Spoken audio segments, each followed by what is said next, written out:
Hello! Hello my dear! Welcome po sa ating YouTube channel. My name is RJ, your tarot card reader, at ang gagawin natin today is yung ating daily collective reading. Okay, let me see what is going on. Anong nangyayari? Or kaninong energy ang masasagap natin today? Let me see.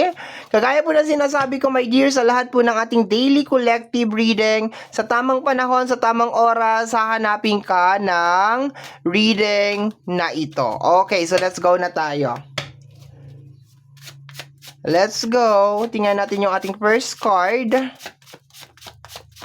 Ano kaya yung ating first energy, first card?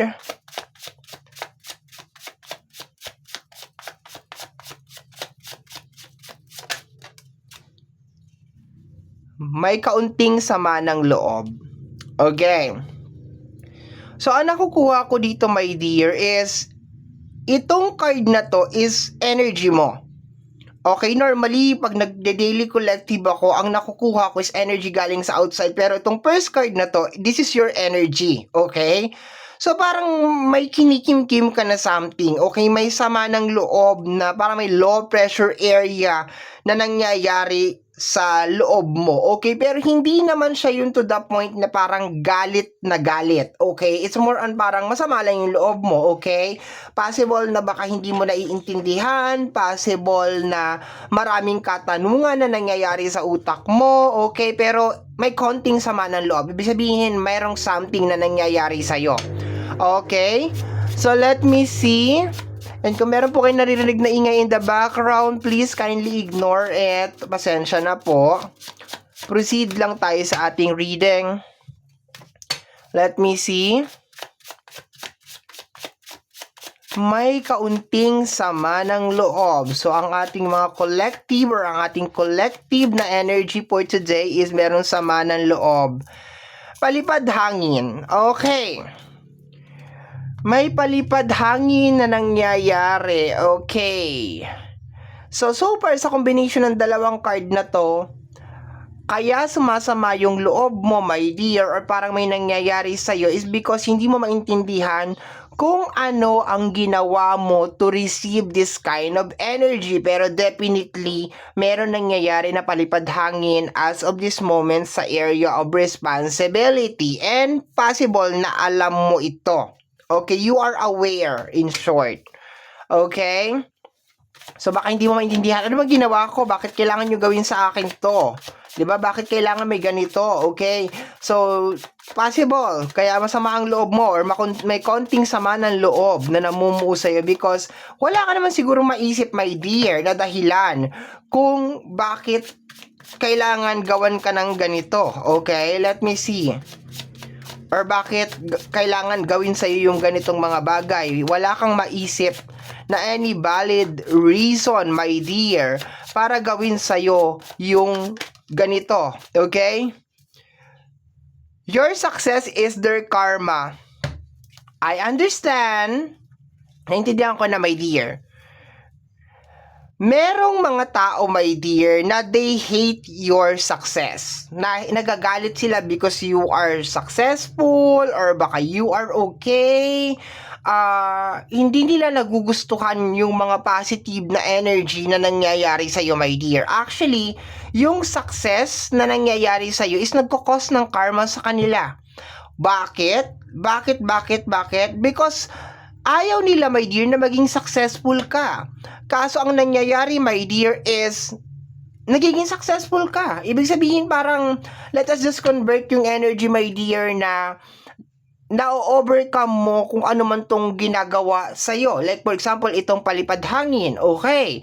So, yes, aware ka na may nangyayari na ganito, pero you don't let this negative energy distract you. Ibig sabihin, tuloy pa rin. Dire-diretso pa rin sa pangarap. Okay.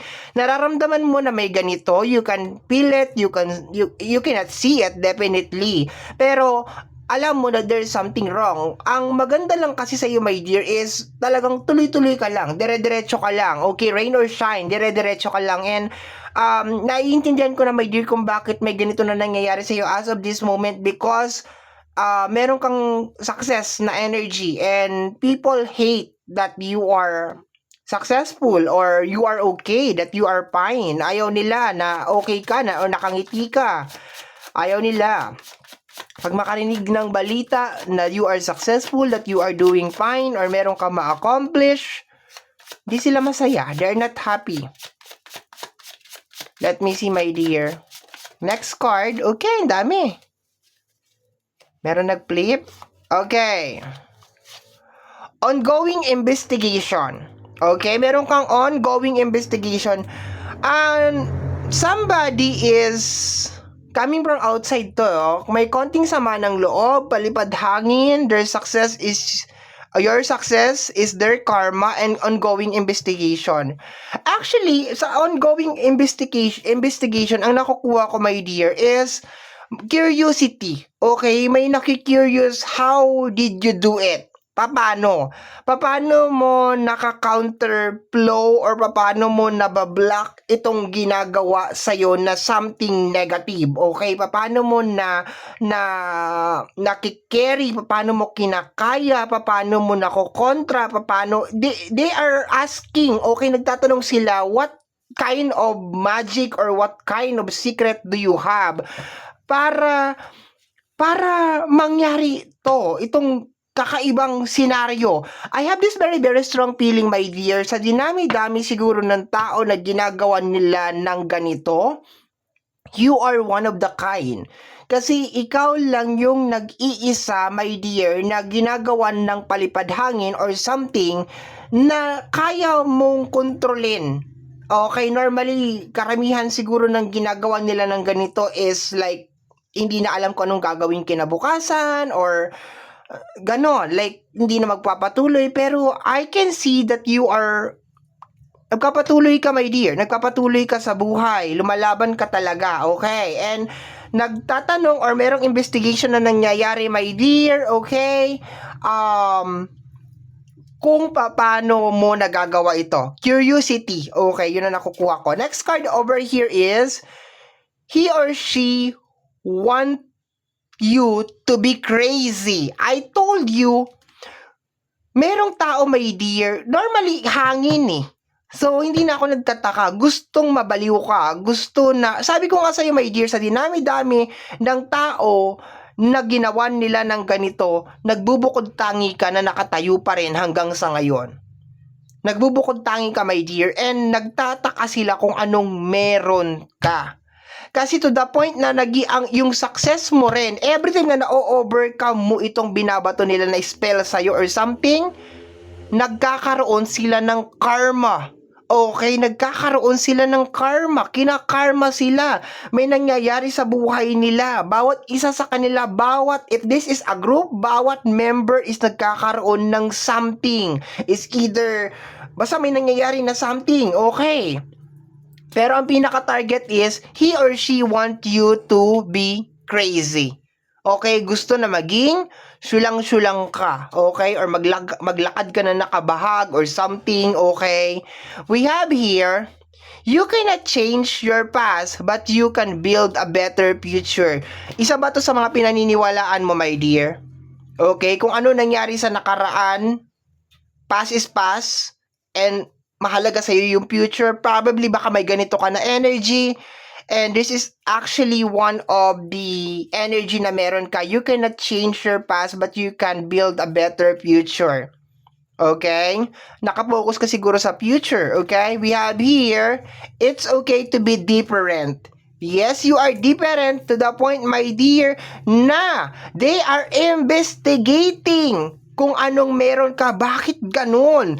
Full power na tayo, talagang buong lakas na talaga ginawa natin. Pero nakatayo pa rin talaga siya, talagang lumalaban pa rin. The worst part is, every time na na-overcome niya yung binabato natin sa kanya, kinakarma tayo pabalik. Bakit? Anong meron tong tao na to? Okay? You have the power, my dear. You are powerful, okay? We have here group chat. I told you, hindi lang to more than one. We have here the energy of group chat. This is energy ng maraming tao. This is energy of more than one. They are talking about you.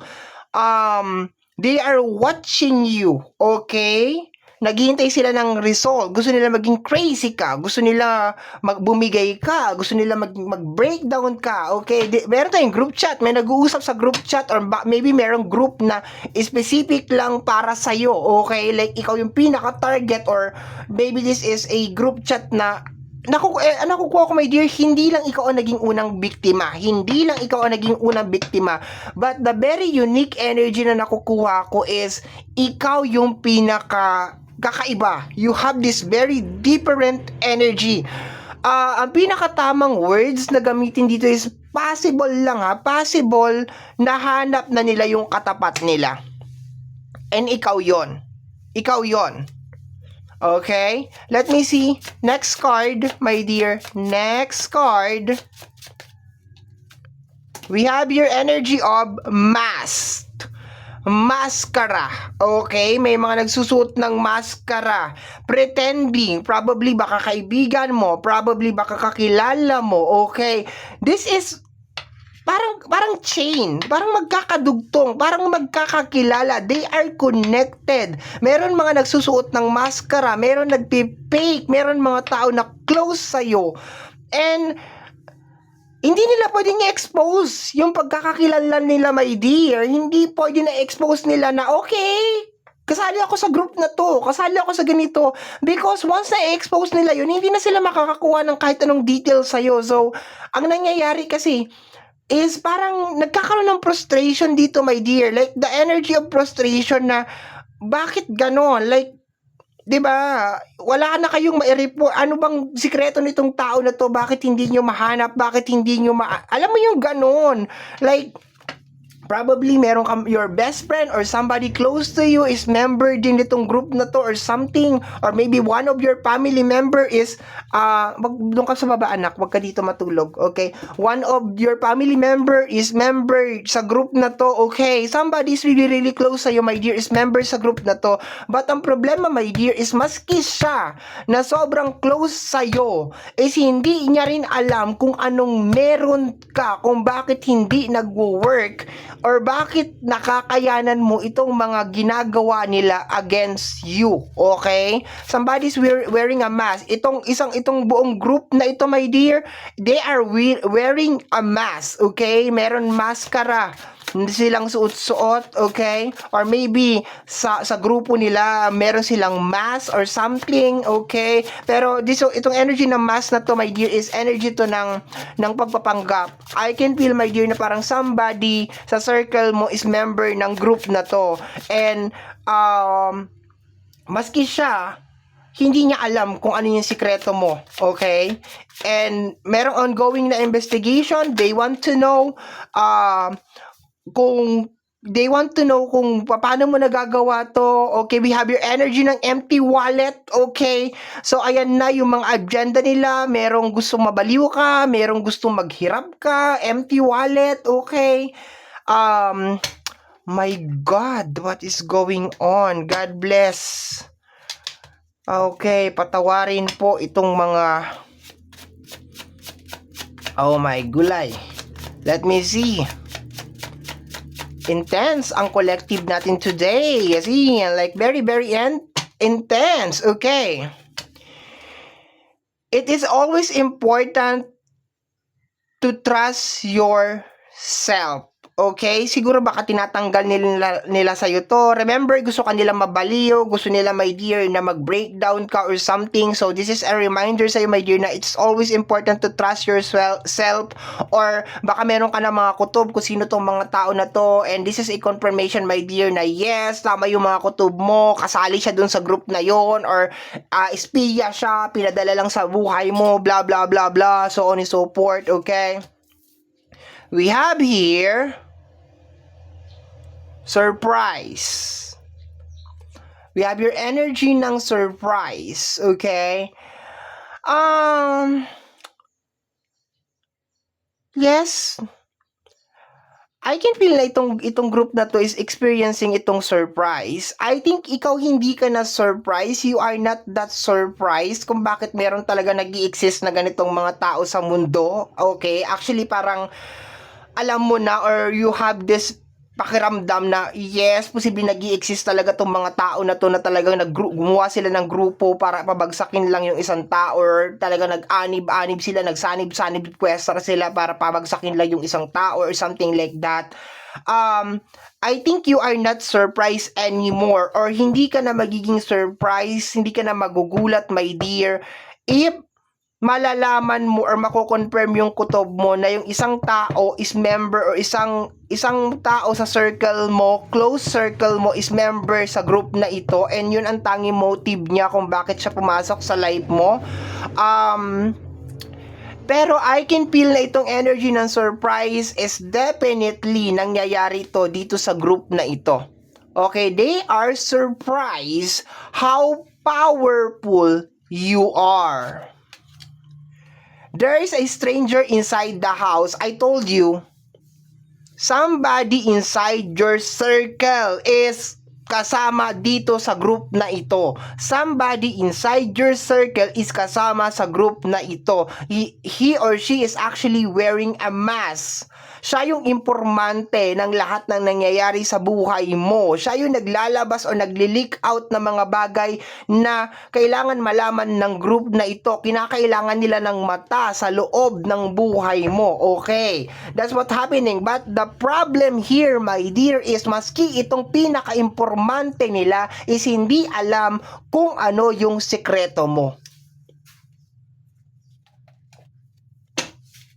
Kaya ngayon, ang nangyayari, yung minamanifest nila na mabaliw, kung ano man yung minamanifest nila is bumabalik sa kanila ng kusa. Nakahanap sila ng katapat, yun ang nakukuha ko, my dear. Sunod-sunod ang success mo, my dear, and the more ka nagiging successful, the more mong na-overcome yung ginagawa nila sa'yo, the more mong dinededma or the more mong parang pinaglalaruan na parang chewing gum itong ginagawa, the more mong pinaglalaroan tong grupo na to na parang chewing gum, the more na nagkakaroon sila ng karma. Of course, I do not wish anything bad sa kahit kanino, ini-interpret ko lang, my dear, yung mga cards. But sabi pa nga nila, what goes around comes around. Kung anong ibinatang mo sa mundo, yun din ang babalik sa'yo. And that's what we call karma. Nagdadasal ka na maghirap ang isang tao, nagdadasal ka na maging baliw yung isang tao. Eventually, paano kung salamin pala yung tao na yan? O di nag-reflect sa'yo, di ba? Nag-reflect sa'yo ngayon. That's what happening. They are praying, palipad hanging, doing something, manifesting things, bad things against you. O, ang problema, bumabalik sa kanila. Okay? Bumabalik sa kanila. Okay? Let me see, my dear. Next card is pinagmamasdan ang larawan mo habang umiiyak. Yeah, right? Yeah, right? Yeah, right? Somebody's nagsisisi because of sa ginawa nila. Okay, they messed up a wrong person. Nagkamali sila ng binangga. Yun lang yon. Okay, somebody's crying now kasi somebody is receiving their biggest karma dahil sa ginawa nila sa'yo. Somebody, isa sa member, and everybody sa group na ito is natatakot na baka sila na yung next. If you plant kindness, it will go in peace. Wala ka namang ibang tinanim sa mundong to kung hindi kindness. Kabutihan, wala ka nga sigurong intensyon na gumante sa kanila. 'Di ba? Although meron namumuong kaunting sama ng loob because you have all this question, my dear, in your mind, bakit ako? Bakit sa dinami-dami ng tao, bakit ako? Wala, my dear. Insecure lang sila sa'yo. Maski wala kang gawin, pag mainit ang mata ng tao sa'yo, mainit ang mata ng tao sa'yo, and hindi nila kailangan ng reason para magalit sa'yo. Kasi sila, my dear, gagawa sila ng reason para magalit sa'yo. Okay, gagalitin nila yung mga sarili nila. Okay? Gagawa sila ng reason. Okay, we have here the energy of lihim na galit. Okay? May mga lihim na galit sa iyo, my dear, okay? And I think ito yung nagtitrigger. Ito yung nagtitrigger, my dear, nitong buong spiritual warfare na ito. Itong buong nangyayari na ito, okay? Pero you are protected, my dear. You are protected. Yun ang nakukuha ko. We have your energy ng dark, okay? Lihim na galit galing sa dark na energy or dark group. This is a dark group, dark energy, okay? Let me see, my dear. Next is run, baby, run. Okay? Lumayo ka sa kanila sa abot ng makakaya mo, my dear, kasi there's a possibility na tinitrigger ka lang nitong mga tao na to. You are protected, my dear. You don't need to do anything. Wala kang kinakailangang gawin. You are highly protected. Kasi tingnan mo, my dear, ha, lahat ginawa na nila para malaman, my dear, kung anong sekreto mo, kung bakit to nangyayari. Pero hindi nila malaman kung ano ang sekreto mo because you are highly protected. Protektado ka ng ating buong may kapal. You don't need to do anything. Pero syempre, tao ka, di ba? May katawang lupa ka, mararamdaman mo kung anong ginagawa nila. Pero you are protected ng ating buong may kapal, my dear. So therefore, you don't need to do anything. Magtanim ka na magtanim ng kindness, kabutihan lang, my dear. Lagi ko sinasabi sa inyo, yung mga tao na ganito, ipagdadasal nyo. We have here, nagbabalat kayo. Somebody talaga is pretending. Somebody is pretending. Somebody is wearing a mask. Malapit lang sa circle mo, inside your circle. So, kung lately kinukutuban ka na kung sino yon, possible na totoo yung kutob mo na yan, my dear. Okay? So, let's go tayo. Last card natin is, we have here, fake witch, okay? So, meron mga fake witch, okay, over here, or probably, baka, kung nasa usapin ka rin ng spiritual, baka pinagkakalat nila, you are the fake witch, pero, sabi ko nga, minsan, pag nakatagpo ka talaga ng salamin, minsan, you are telling that to yourself. I can feel, my dear, na itong group na to is pretending din, or, sabi nila, fake witch ka, so therefore, fake witch din sila, okay? May fake witch over here, okay? Pero they are dark energy, okay? Merong fake witch. Possible, my dear, na itong fake witch na to is sinasabi nila sa ibang tao na you are a fake witch kung nasa usapin ka ng spiritual. Pero sabi ko nga kanina, may nakukuha ako na energy ng mirror, my dear. May nakukuha ako na energy ng mirror, okay? So therefore, kung ano yung ginagawa nila sa'yo, kusang babalik yan sa kanila. Kung ano yung sinasabi nila against you, they are actually repairing to themselves. Ibig sabihin, para sa kanila yung sinasabi talaga nila. Sila talaga yon. They are describing yung sila. Kunyari, sinasabi nila sa ibang tao, ay, alam mo, si Collective, ganito yan, ganyan yan, fake witch yan, ganito, ganyan, ganyan, scammer yan, blah, blah, blah, kung ano-ano. They are actually repairing to themselves. Sila yon. They are describing kung sino sila at kung ano sila. Yun yon. And yun ang nangyayari talaga. People are seeing kung ano yung sinasabi nila na nagmamanifest sa kanila because they messed up a wrong person. Nagkamali sila ng taong binangga. What goes around comes around. Okay. So my dear, yan ang ating daily collective. I always hope and pray, my dear, na ang ating mga readings ay nakakatulong sa iyo, sa ating lahat. And always remember, my dear, na ang mga cards natin ay gabay lamang po. Tayo pa rin po ang gumagawa ng ating kapalaran. Maraming salamat po.